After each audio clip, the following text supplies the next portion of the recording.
Celebramos en la Iglesia el domingo 17 del tiempo ordinario en este año C, en las que se nos presentan estas lecturas del capítulo 18 del libro del Génesis, la lectura de la carta a los Colosenses en el capítulo 2 y el comienzo, los primeros 13 versículos del capítulo 11 del Evangelio de San Lucas. Aparece sobre todo la insistencia llena de confianza de Abraham en la primera lectura del Antiguo Testamento en el libro del Génesis, cuando él intercedía por las ciudades que ya estaban condenadas de Sodoma y de Gomorra.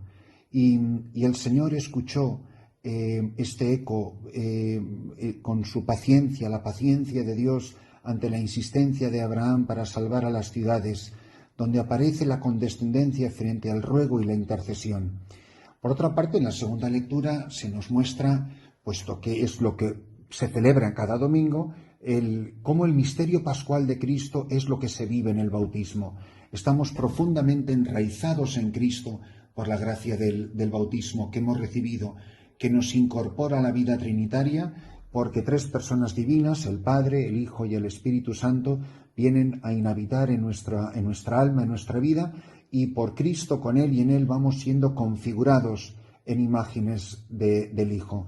Esta imagen y semejanza de Dios con la que fuimos creados originalmente en el libro del Génesis y por el que hemos sido mucho más bellamente recreados en el bautismo, en el nuevo nacimiento ante el misterio de la gloria de Dios.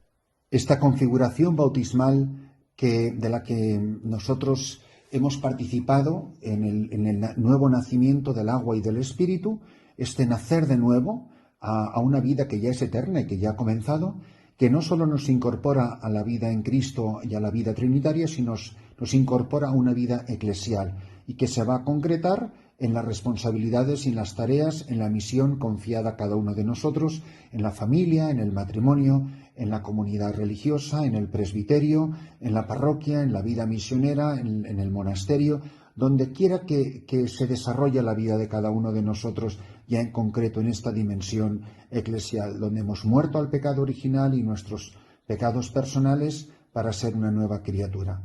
Pero sobre todo la atención de hoy, como siempre, está centrada en este pasaje precioso del Evangelio. Un Evangelio que nos recuerda lo esencial de la vida, lo esencial del ser cristiano, que es la amistad, la intimidad con nuestro Padre. Si hay algo triste y si hay algo trágico en la Iglesia, en el mundo de hoy, es la cantidad de cristianos, la cantidad de católicos que viven como huérfanos, como si no tuviéramos Padre, como si estuviéramos aquí abandonados a nuestra suerte y Dios fuera un ser etéreo que está más allá de las nubes, lejísimos y desentendidos del drama de la humanidad. Puesto que somos hijos de Dios, la tendencia, el impulso que nos tiene que animar siempre es el de tratar familiarmente con el Padre. Esta intimidad que siempre va a desembocar en confianza, en abandono en sus padres, en sus manos, en las manos del Padre. Es la oración de Carlos de Foucault: Padre, en tus manos pongo mi vida, Padre, haz de mí lo que quieras. Es la persona que ha puesto toda su confianza en Dios, la persona que sabe que es hijo de Dios y que camina, que vive en los brazos del Padre, en el corazón del Padre. Jesús lo que quiere despertar en nosotros es sobre todo intimidad, amistad, confianza. Si vosotros que sois malos sabéis dar cosas buenas a vuestros hijos, cuánto más vuestro Padre Celestial. Por lo tanto, la oración jamás puede ser entendida como un lujo o como una distracción, como una fuga del mundo, sino como una verdadera necesidad. Es como el aire para vivir, es el aire que uno respira, es la sangre de nuestras venas, es la vida de nuestra vida. No es un lujo de unos pocos privilegiados, sino un don que se ofrece a todos. Es pura gracia de Dios la que se nos concede el poder llamar a Dios Padre y vivir en su amistad, tener trato personal, que cuando yo hablo, Dios me escucha, y que cuando yo me pongo a la escucha, Dios siempre habla en mi corazón, me revela su amor, me descubre cuánto me ama. La oración que no es ni una carga, ni una obligación, ni un fardo pesado, sino al contrario, la realidad más gozosa, más liberadora, son las alas que Dios nos da para volar al cielo. Por eso los discípulos se ven atraídos precisamente por esa familiaridad que Jesús tiene con el Padre. ¿Quién es este que trata a Dios con tanta confianza, con tanta amistad, con tanta familiaridad? Y así se descubre, se despierta en nosotros esta vocación a la oración.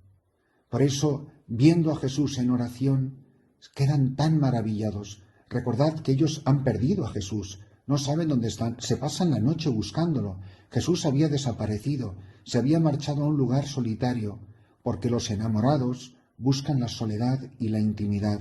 Soledad e intimidad que Jesucristo incluso desde su psicología humana necesita, y se va solo a una montaña a orar.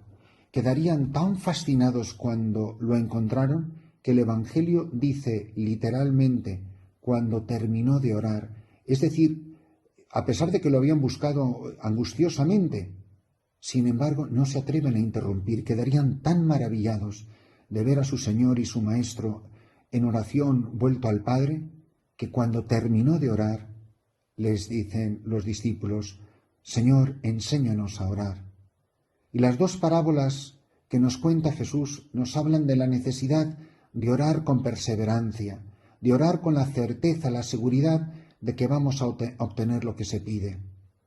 Esta disposición de Dios, este deseo de Dios, de como volcar el oído de su corazón a la escucha de su criatura. Es como un niño que tiene una lengua de trapo y que para cualquiera que se acerca le debe de parecer que el niño está diciendo tonterías, pero la madre entiende perfectamente lo que el niño ha dicho. Por eso es la disposición de Dios, que siempre está dispuesto a conceder a sus hijos todo lo bueno y sobre todo el don del Espíritu Santo. Si el amigo egoísta va a ceder ante la petición inoportuna, ¿cuánto más Dios, que es mi Padre, que es el gran amigo, no nos lo dará todo en su Hijo Jesucristo y por su Hijo Jesucristo?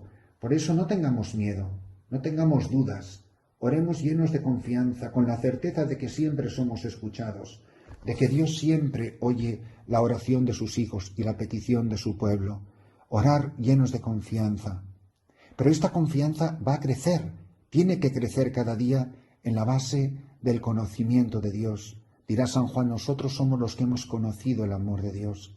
Por eso nunca lo olvidemos, mis hermanos. Orar es amar. Quien no sabe amar, no sabe orar. Y quien no ora, nunca ha amado. Qué terrible es que haya personas, podemos ser tú y yo, que no sepan orar, que no sepan amar. Qué terrible es ir por la vida, haber entrado 100 millones de veces en las iglesias, pero no saber orar, no saber amar con perseverancia. Por eso es tan importante este conocimiento amoroso interno de Dios. Lo mismo que un niño confía en sus padres en la medida en que los va conociendo y experimenta su amor, así también cada cristiano delante de Dios.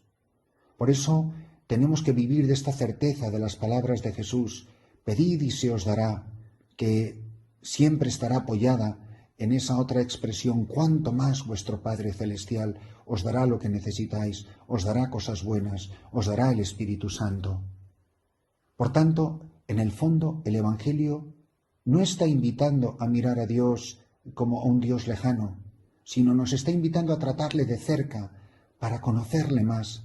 Es imposible, como esa frase tan bonita, es imposible conocerle y no amarle, es imposible amarle y no querer seguirle. A veces queremos que la gente joven siga a Jesús. ¿Cómo lo va a seguir si nunca ha experimentado su amor, si no tiene ni idea de quién es Jesucristo? Se trata de conocerle de cerca, de dejarnos sorprender por la grandeza de su amor, de la ternura de su amor, por su infinita generosidad, por este poder irresistible, por su sabiduría que nunca se equivoca. El que ama, el que ora, es un bebé abandonado en los brazos del Padre.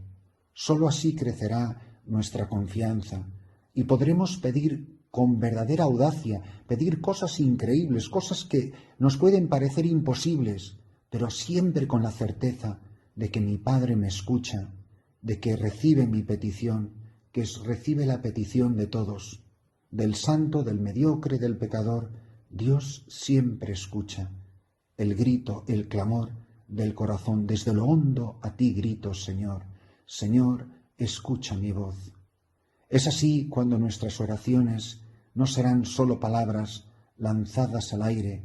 No estamos hablando en un monólogo solitario con la pared enfrente. Por eso, la oración tiene que ser lo más importante, lo principal, que es decir, el principio de lo demás. Es la parte integrante de la vida cristiana. Ahora, nosotros sabemos orar. Jesús enseña a los discípulos a hablar con Dios en espíritu y en verdad. Les enseña el Padre Nuestro y les enseña, les exhorta a las actitudes que tienen que tener el que ora con humildad al final del templo, el que se da golpes de pecho, el que ora en verdad. Esta confianza sencilla y fiel, perseverante, tenaz, la seguridad de que siempre somos escuchados por Dios, que es nuestro Padre. Rezar con humildad, rezar con pureza de corazón. Muchas veces Dios no puede escuchar nuestra oración, pero porque no tenemos el corazón limpio, o porque rezamos desde nuestra altanería y nuestra soberbia, y no con la alegre humildad de las disposiciones del que reza como un niño el Padre Nuestro. Revisémonos con frecuencia. ¿Cómo rezamos el Padre Nuestro? ¿De verdad me creo lo que pido y lo que digo? ¿Cómo le alabo, cómo le glorifico, cómo bendigo su nombre? Padre nuestro que estás en los cielos, santificado sea tu nombre, y que se me hinche el corazón como las velas de una nave al viento. Revisemos la calidad de nuestra oración. Es una rutina, es una monotonía, es un cumplimiento, pero revisemos sobre todo nuestra disposición interior del corazón. Cuando la novicia aquella le pregunta a la Madre Maravillas, que está en la cumbre de la vida mística y del matrimonio espiritual, en su lecho de muerte, y le dice aquella novicia carmelita descalza: Madre, enséñanos a orar. Le responde la santa, la gran santa, en el último aliento de su vida: Hija, ¿y quién sabe orar? ¿Cómo debería de empezar la oración del cristiano? Señor, soy un niño, no sé balbucear ni siquiera las palabras más sencillas y más básicas, pero enséñame a orar. No sé orar, enséñame a orar. Yo no sé orar, pero tú ora en mí al Padre. Cristo que ora en mí, toma la pobreza de mi oración, la pobreza de mi nada, y la une a la grandeza de su plegaria, y el Padre escucha mi pequeña voz, mi vocecita, la vocecita de cada uno de nosotros, en la voz de su Hijo. Hijos en el Hijo, nuestra pequeña oración en la oración de Cristo, en la oración de la Madre Iglesia, en la oración de la Virgen María, de los santos y de los ángeles que glorifican a Dios por los siglos de los siglos. Benditos nosotros si tenemos la humildad de decir: Señor, no sé orar, pero tú que eres mi Maestro y mi Señor, enséñame a orar. Y cuando lo hagamos así, Él nos dirá, Jesús nos dirá: cuando oréis, decid Padre.